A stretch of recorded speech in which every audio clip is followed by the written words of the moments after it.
everyone! Welcome to my YouTube channel at sa aking pong Facebook account. This is Senyora Inday at sana po ay mag-subscribe kayo at mag-follow sa aking mga account para po ma-notify po kayo kapag ka po meron po akong mga bagong vlog na pwedeng ma-share sa inyong lahat. Marami pong nagtatanong sa akin, Senyora Inday, saan ba magandang mag-umpisang mag-apply papunta sa Canada?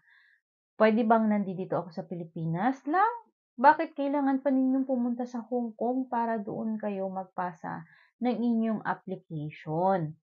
Ganito po kasi yan.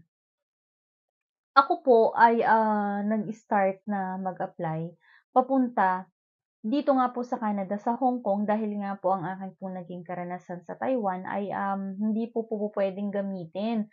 Kasi factory po ako, ang papasukan ko po dito sa Canada ay caregiver. Wala po akong experience, kaya ako po ay pumunta muna ng Hong Kong para po magkaroon ako ng experience muna sa pag-aalaga ng bata or pag-aalaga ng matanda. Pwede po niyang mag-gain. It's either sa Hong Kong, sa Dubai, sa Saudi, pwede rin naman pong sa Pilipinas. Kaya lang, kailangan po ay, medyo mahirap po kasi yung nakausap ko po before na agent na, talagang, dalubhasa na po sa pagpapaalis papunta dito sa Canada. Tinanong ko, bakit ba hindi po pwedeng tanggapin yung mga nasa sa atin sa Pilipinas na mga nag-caregiver unless nagtrabaho po kayo sa atin sa ospital sa Pilipinas or nagtrabaho po kayo sa nagturo, ganyan. Talagang pasok na pasok po kayo sa banga, kumbaga sa IRCC, sa requirements ng IRCC. Basta mga legit na institution po yung pinanggalingan ninyo at may experience po kayo sa pag-aalaga ng bata or pag-aalaga ng matanda, okay na okay yan. Pero kung mga private person or mga private patient po yung alagaan ninyo, parang hindi po kasi sila masyadong nakukumbinse diyaan sa IRCC natin diyaan, sa embahada natin diyaan ng Canada sa Pilipinas. Dahil nga po, alam niyo naman po, nagkalat po kasi talaga yung mga peking papeles ngayon, madali lang kuhain diyaan sa atin sa Pilipinas. Kaya minsan, parang hindi po na satisfied ang officer ng embahada ng Canada diyan sa atin sa Pilipinas. Kasi alam niyo kung saan po kasi kayo nag-apply, halimbawa nagpasa po kayo ng application at ang permanent address po ninyo, ang inilagay ninyo ay diyan sa Pilipinas, diyan po kayo sa Pilipinas na embassy ipa-process. Kung dito po kayo sa Hong Kong, ang inilagay niyong permanent address ninyo ay or residency ninyo ay dito sa Hong Kong, dito po kayo ipa-process sa Hong Kong. Kung nasang lugar po kayo at may embassy po doon, doon po kayo ipoproseso. Kung yun po ang nilagay ninyo na residence po ninyo. Na present residence po ninyo. Kasi usually, ganun po yung ginagawa nila kasi ayaw nilang mahirapan yung mga aplikante na mag-comply sa mga requirements na kakailanganin ninyong ipasa kung nasa saang bansa man kayo. Kaya doon po kayo dinadala sa embassy kung saan doon po kayo nakatira. Halimbawa, doon po sa kaibigan ko na nag-apply sa Malaysia, wala naman pong embassy sa Malaysia, dinala po siya sa Singapore. Yun ang aking pagkakaalam. Parang dinadala nila sa mga malalapit or mga karatig na bansa na merong embassy ng Canada. Kung doon po kayo ipinaprocess. Pinaprocess ng IRCC. So, ayun. Saan ba madaling magproseso? Sa atin nga ba sa Pilipinas? Or kailangan pa nating lumabas ng ibang bansa para doon tayo magproseso? Pwede naman sa Pilipinas kasi may embassy naman ng Canada sa atin sa Pilipinas, 'di ba? Kaya lang po, alam niyo sa totoo lang, sa dami ng nababalitaan ko ngayon, pumunta po kayo ng mga forum, sa mga social media, lalo na sa Facebook. Ang dami pong na-o-offload na mga papunta dito sa Canada. Yun po kasi ang talagang nakikita kong problema. Ang hirap pong i-satisfied na mga officer po natin diyaan sa immigration natin palabas ng bansa na magtatrabaho tayo dito sa Canada. Ang dami po nilang hinahanap na requirements. May mga OEC, kailangan pong secure daw po kayo ng OEC kahit sinabi na ng, Embassy ng Canada na hindi naman kailangan ng OEC. Meron naman pong ibang nakakalusot, meron naman pong ibang officer na pinapayagang makalabas. Hindi nga po natin alam, bakit gano'n. Kaya nga sana mabigyang pansin din po 'yan ng mga grupo natin dito sa Canada na tumutulong sa mga, palabas pa lang po ng ating, bansa. Kung papaano po ba masosolusyunan yung problema ng offload na 'yan sa atin sa Pilipinas. May nakakalabas naman. Meron namang sinusuwerte ng kakatagpo ng officer na talagang mabusisi, hindi po nakakalabas, offload, sayang. Alam niyo, wala na, parang lumipad na lang yung ticket ninyo na parang bula, hindi po talaga sila pinapasakay. Hinahanapan sila ng OEC. So, kung ako ang tatanungin niyo kung bakit kami lumalabas ng ibang bansa at doon kami nag-a-apply ng aming application, una ang dahilan namin, yun nga, takot kami sa mga offload na yan. Mahirap pong lumabas sa atin, mabusisi ang mga immigration natin palabas ng ibang bansa, palabas ng Pilipinas, papunta lalo na dito sa mga western country. Kasi nga po, hindi ko rin naman masisi yung mga officer natin sa Pilipinas ng immigration kasi nga marami din po kasi sa atin mga kapwa Pilipino na sumira na sa lumabag na sa batas na itinatalaga ng ating mga opisyales sa Pilipinas na ginagawa po kasing ano, parang kagaya nung mga umalis before na parang under sila ng isang agency kung saan hindi naman pala sila magtu-tour at ang plano naman pala nila, magtrabaho dito sa Canada, parang na-hold sila, parang 7, 8 yata sila na nasa group, parang ang pinalabas nila magtu-tour pero na-booking na magtatrabaho pala sila dito sa Canada. Parang something like that yung issue na narinig ko before.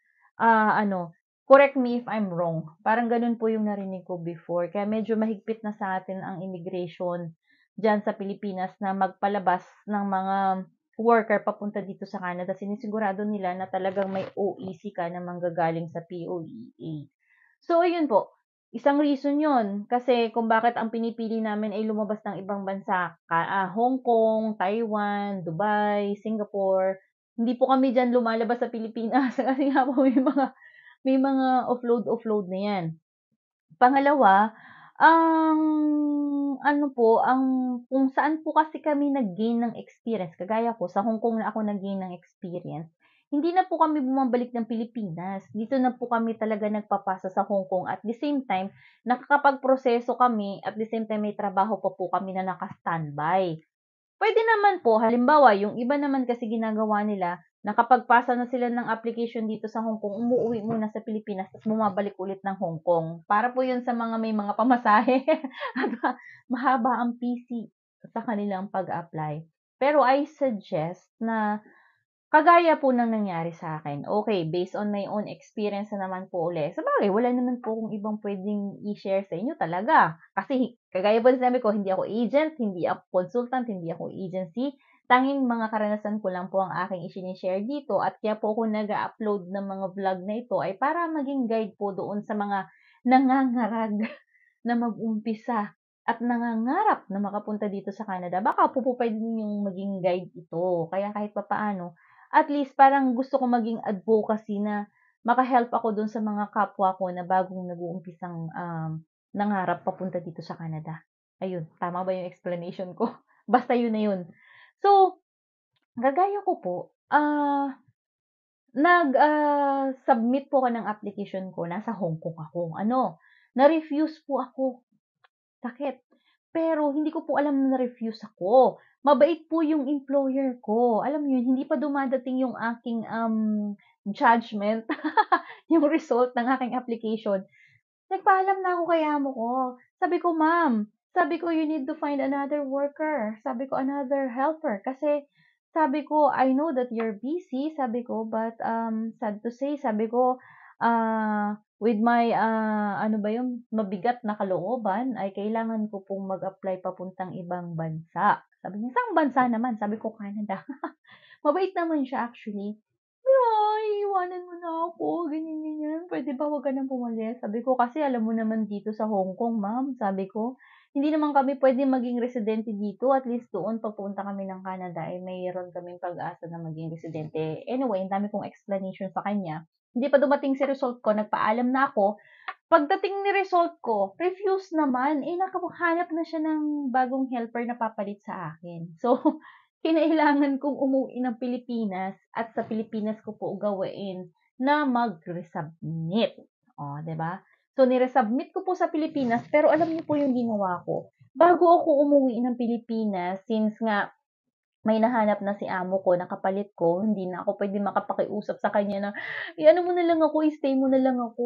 Sabi kong ganyan. Sabi niya, "Hindi puwede." Sabi niya ganyan, "Masyadong magulo, wala kang maliit lang yung space namin, wala kang tutuluyan dito." "Oo, mag-upo ako sa labas." "Hindi puwede, that's too dangerous." Sabi niya gano'n. Ayaw niya talaga na, sabi, "Umuwi ka na, ta's maghanap ka na lang ulit ng employer mo pabalik." So, yun po yung ginawa ko. Bago ako umuwi ng Hong Kong, ay talagang alam ko sa sarili ko na magre-resubmit ako sa Pilipinas. Meron naman pong 14 days bago umuwi, maghanap po kayo ng employer muna, at luckily nakakita agad ako ng employer.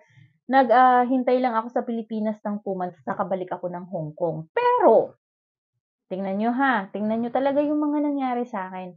Bago po ako bumalik ng, Hong Kong, nag-resubmit na ako sa Pilipinas. At ang ginamit ko po na residence ko ay ang Pilipinas. Alam niyo yun? So, alam niyo kung sino ang nag-ano sa'kin, nag-assess sa akin? Pilipinas. Yung na-refuse ko po ang nag-assess sa akin ay Hong Kong. So, sa mga susunod ko pong vlog, i-explain ko po sa inyo yung aking yung mga whirlwind na nangyari, yung mga twist and ano na nangyari po sa aking aplikasyon. Dahil baka sakaling maging guide ninyo, 'di ba? So, ni-resubmit ko sa Pilipinas, ang nag-assess sa akin ay ang embahada ng Canada sa Pilipinas, pero bumalik na ako ng Canada. Okay? After ko pong makabalik dito after 2 months, i-declare ko po doon sa aking GC key. Malalaman niyo po yan. I-discuss ko din po yan sa aking mga susunod na vlog. May GC key po na tinatawag, ano, kung saan doon yung nakikita yung mga details ng inyong application. So, malalaman din po niyan basta once na nag-DIY kayo. So, nilagin ko po sa GCK ko, nag-change address po ako. Alam nyo, kahit mag-change address kayo, yung embassy pa rin sa Pilipinas ang magpa-process ng aplikasyon nyo. Hindi na yun mababago. Hindi porket nag-change address kayo ay ililipat na ni Pilipinas yung inyong aplikasyon dito sa Hong Kong. Hindi. Pilipinas na talaga hanggang huli. Yun po ang aking na-realize.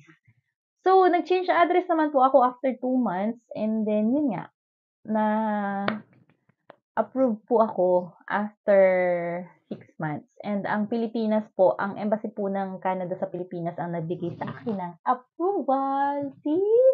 So, alam niyo na, may mga teknik kayong matututunan sa akin, sa aking mga susunod na vlog. Kaya, saan po magandang mag-apply? Saan pong magandang para sa akin 'to, ha? Yan na naman, baka may mambasya naman sa akin.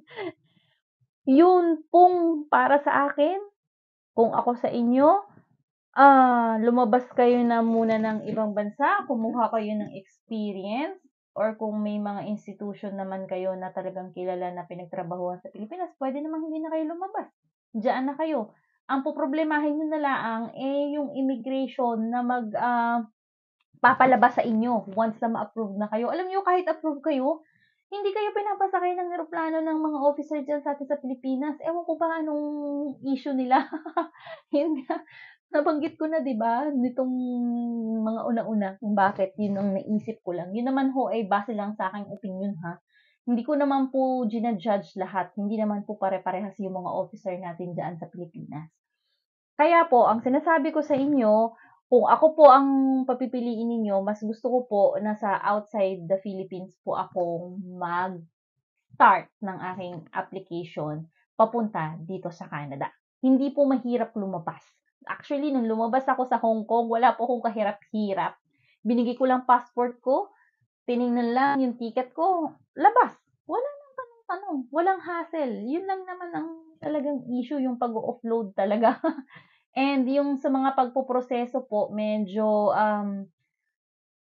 kung tatanungin po ninyo ako kung matagal ba yung embassy ng Hong Kong mag-process ng mga papers, Tingin ko po, almost the same naman. Hindi naman gano'ng yung embassy po natin diyan sa Pilipinas, hindi din naman po gano'n katagal na ano, almost the same.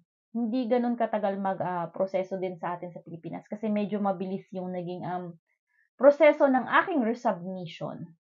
So ayun, at, magkita-kita po tayo dito sa malaking freezer na bansa, Canada. Good luck po sa inyong application. Thank you so much po sa panonood at sana po ay i-subscribe niyo ang aking YouTube channel at i-follow po ninyo ang aking Facebook account. Thank you. Good luck.